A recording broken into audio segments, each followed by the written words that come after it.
board.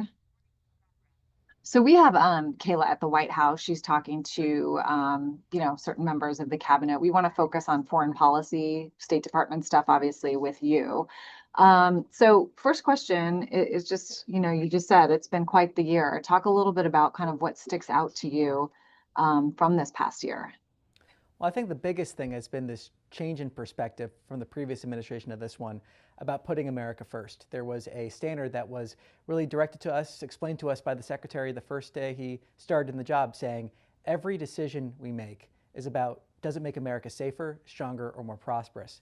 And you can see that with how we've approached visas. You can see that with the reorganization of the State Department. You can see that with the peace deals we've pursued across the world. You can see that with the designations of cartels as the narco-terrorists that they are. You can see that with the border security. You can see that across all of these different avenues where the president made promises, he's delivering on them, and we're continuing to build on that progress. I've been watching the coverage from Davos over the last few hours, and it seems like, European leaders are angry, and these are longtime allies. And this has to do with the threat of tariffs and the Greenland purchase. Talk a little bit about, what this means if, all of our longtime friends, people who have supported us in our endeavors, people that we've supported, if they start to break off from us. Well, President Trump has done more for NATO than any president in terms of looking at the 5% defense spending. And we saw many of the same arguments back when President Trump was calling for that. And yet we saw our allies step up and say, we're going to commit 5% of GDP to NATO defense spending, or defense spending as part of NATO. And that's revitalized that alliance. So you need to have hard security conversations with your security partners. Those are the best people to have those conversations with. The president is having those conversations. And he's explained very clearly the importance of Greenland to the security of the United States and, frankly, the security of NATO. But it doesn't change the fact that Greenland's not for sale. So how does the president square, the fact that, if he wants to move forward with this may require the military? Well, I'm not going to speculate on what may happen in the future, but the president's been very clear, as he wrote most recently Truth, that he wants to acquire Greenland, and that is essential to the security of the United States.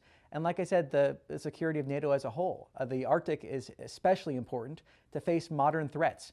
And the president is of the belief that the United States owning Greenland would be better for Greenlanders, better for NATO, better for the United States. I know one of the kind of reasons he's talked about has to do with, concerns over Russia and China going into Greenland. Talk a little bit about, is this a real threat? Why is he thinking that that's a real concern? Well, it's a very real concern, and we see that with the Arctic in general. Security of the Arctic is so essential to the United States for a variety of reasons, including the Golden Dome that the president has discussed. We're facing an array of modern threats, and the position of Greenland, where Greenland is, the nature of Greenland makes it incredibly important, as the president has explained. So we're seeing those encroachments, and the president is clear that the United States needs to own Greenland for the security of Greenland, for the security of the United States, for the security of our allies. Let's talk about Venezuela. I think a lot of people were shocked at the operation recently that brought Nicolas Maduro and his wife out of the country. I think a lot of people are also shocked that his kind of second in command is now in charge. Kind of make the case for why he is supporting her, at least for now. Well, look, the president is focused on the national security interests of the United States, and these have been interests that have been explained since day one, even before the president actually took office, talking about the flood of drugs into our country, the fact that you had an illegitimate regime in the Maduro regime that was working with narco-terrorists, the gang members that came from Venezuela, the fact that you had oil infrastructure that wasn't going to benefit the Venezuelan people, but instead fueling corruption. The president's explained these, so we're focused on the national security interests of the United States. And we've been in conversations with the interim authorities there, and as the president and Secretary Rubio have described, those conversations have been constructive.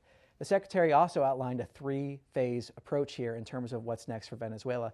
The first is the stability of Venezuela. The second is the recovery, where you might see investment from Western oil companies, for example. And the third is that transition to a longer-term situation for Venezuela. It's possible those phases overlap, but right now we're focused very squarely on the national interests of the United States. I know the president's headed to Davos, and one of the things he's going to talk about is this new sort of peace organization. Why invite Vladimir Putin, who clearly started a war that's still going on? Why invite him to be part of this? Well, look, this goes to the fact that the president has solved 8 conflicts, 8 wars in just a year. Wars that people thought could never be solved had been raging for decades, if not longer, and yet the president solved them. And this board of peace is part of that ceasefire framework that was announced in terms of that Gaza ceasefire, a global coalition that was brought together by the president to see the release of those hostages, to see humanitarian assistance go to the people of Gaza without it being looted by Hamas. The president has accomplished things in terms of peace that no one thought possible. Fundamental to peace is talking with people, and the president has been clear he is going to talk with anyone if it's in our national interests to do so. And he's been pursuing that peace, putting America first, and the results that this president has achieved speak for themselves. I know that the president was pretty optimistic about the Ukraine war ending sooner, and he's been surprised, and I think a lot of people have been, about how challenging it's been. What are some of those challenges that he's confronted, that the world has confronted in bringing an end to this war? Well, fundamentally, we need to see a negotiated settlement. That's how this war is going to end. And for that to happen, you need both parties involved in this conflict to agree. So our driving motivation here is to end the bloodshed and the conflict. We're engaged with that serious exchange of ideas that would hopefully make a negotiated settlement possible.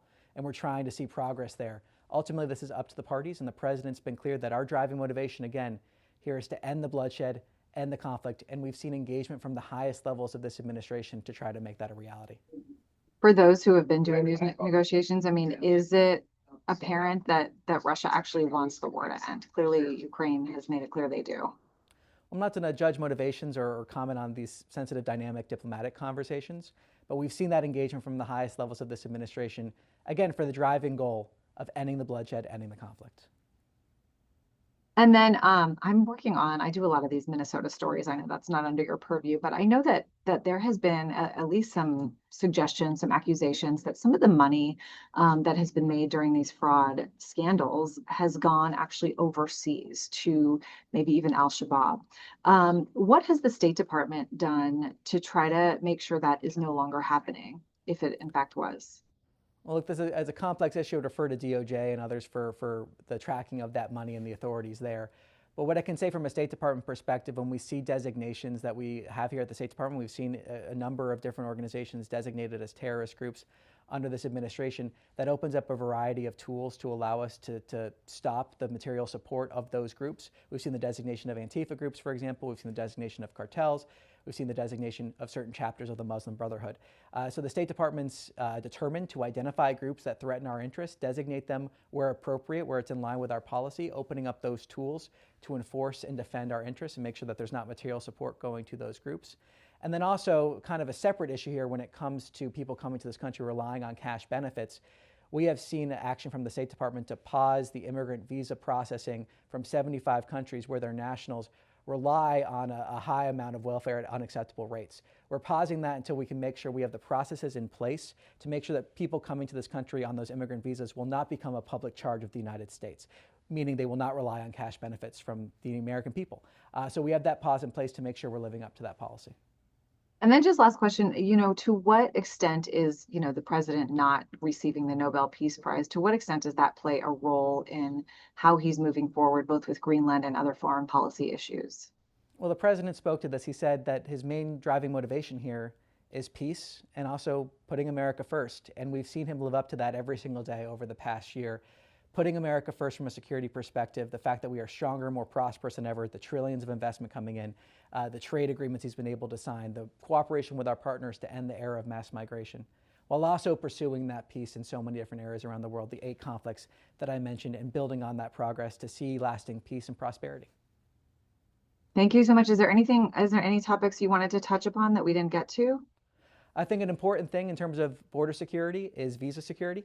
And we've seen 100,000 revocations of foreign nationals here on visas that have had interactions with law enforcement, the primary drivers of those being assault, theft, and DUIs. And we're going to have zero tolerance for foreign nationals here on visas that break our laws. That's an important part of border security, and we're living up to the responsibility that visa security is national security, and each visa decision is a national security decision. Yeah, that's super interesting. I also cover immigration. Thank you so much, Tommy. I hope you have a great day. All right, thank you much. Appreciate it.